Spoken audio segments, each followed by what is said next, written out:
پنڈلیاں کئی جگہوں سے بری طرح زخمی ہو گئی تھیں، تھکن سے چور ہو چکا تھا، میرا ذہن معاف ہو گیا، کچھ سمجھ نہیں آ رہا تھا کہ کیا ہو رہا ہے اور کیوں ہو رہا ہے۔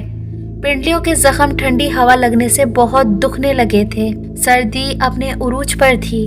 میں کافی دیر دیوار کے سہارے بیٹھا رہا، مسلسل کلمہ پڑھے جا رہا تھا، دل ہی دل میں دعا کر رہا تھا، یا اللہ یہ کیا ماجرا ہے۔ اچانک ذہن میں یہ خیال آیا کہ کیا میں جنات کے گھیرے میں ہوں؟ لیکن یہ بات مجھے حیرت زدہ کر رہی تھی کہ وہ مجھ سے بہتر قرآن پڑھ رہے تھے۔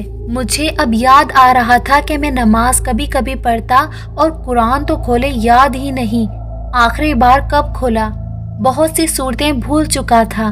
آیت الکرسی مجھے پوری یاد تھی، جس کی اب پہلی آیت کے علاوہ سب بھول گیا تھا۔ دل ہی دل میں اللہ سے معافی مانگ رہا تھا، مہلت مانگ رہا تھا۔ سچے رب کو یاد کر کے دل کو ڈھارس سی ہوئی، تو اب میں نے جیسے تیسے خود کو اپنے پیروں پر کھڑا کیا، ارد گرد کا جائزہ لیا۔ یہ دیوار دور تک پھیلی اندھیرے میں گم ہو جاتی تھی۔ میں ناک کی سیدھ میں چل پڑا۔ یہ صاف ستھری جگہ تھی، کوئی جھاڑیاں وغیرہ نہیں تھی۔ چلتے چلتے سامنے ایک محراب سا نظر آیا، لیکن یہ مسجد کے محراب کے مقابلے بہت بڑا تھا۔ محراب جس میں امام کھڑا ہو کر جماعت کرواتا ہے، مجھے یہ دیکھ کر سکون ہوا کہ غالباً یہ عیدگاہ ہے۔ میں سیدھا محراب میں جا کر بیٹھ گیا، سوچا اب صبح تک یہیں رہوں گا، یہی سوچ کر لیٹ گیا۔ موسم کے تیور ایک بار پھر بدل چکے تھے، ہوا میں ٹھنڈک مزید بڑھ رہی تھی، شاید بارش کا امکان تھا۔ آنکھیں بند کی اچانک آہٹ سی محسوس ہوئی، ایسے جیسے میرے پاس کوئی کھڑا ہے۔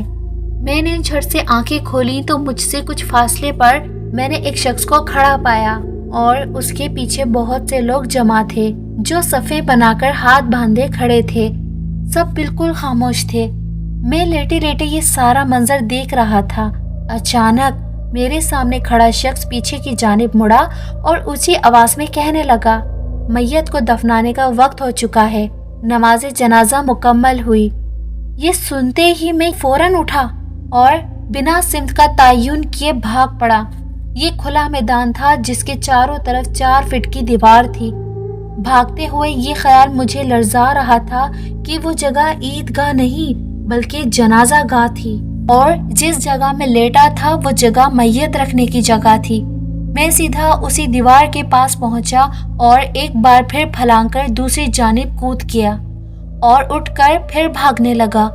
گہرے بادلوں نے چاند کی روشنی کو ماند کر دیا تھا، اندھیرا گہرا ہو چکا تھا، میں اندھا دھند بھاگے جا رہا تھا۔ یہ جگہ ہموار نہ تھی، بہت سے اونچے نیچے مٹی کے ٹیلے سے بنے ہوئے تھے جنہیں میں پھلانگتے ہوئے بھاگتا چلا جا رہا تھا۔ اچانک ایک زناٹے دار تھپڑ میرے گال پر پڑا۔ میں چکرا کر 2-3 قدم لڑکھڑا کر ایک گہری کھائی میں گر گیا۔ میں نے وہاں سے اٹھنے کی بہت کوشش کی، لیکن میرا جسم جگہ جگہ سے زخمی ہو چکا تھا۔ میرا پاؤں گرنے کی وجہ سے شدید زخمی ہو گیا تھا۔ میں درد سے کرا رہا تھا۔ یہ کھائی کافی گہری تھی لیکن بہت ہی تنگ تھی۔ میں درد سے کراہتے ہوئے تھک ہار کر بیٹھ گیا اور کھائی سے نکلنے کے متعلق سوچنے لگا۔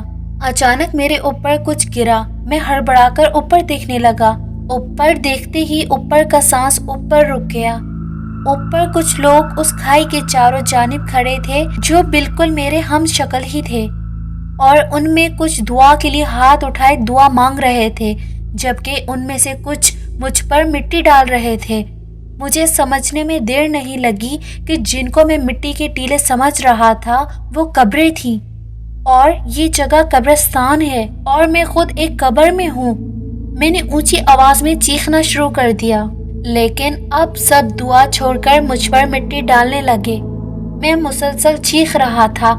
اچانک وہ رک گئے اور ایک جانب چلے گئے۔ ان کے جاتے ہی گہری خاموشی میں دور کہیں اذان کی آواز میرے کانوں میں پڑی۔ خوف سے مجھے میری سانس رکتی ہوئی محسوس ہو رہی تھی، جو اب اذان کی آواز سنتے ہی بحال ہونے لگی تھی۔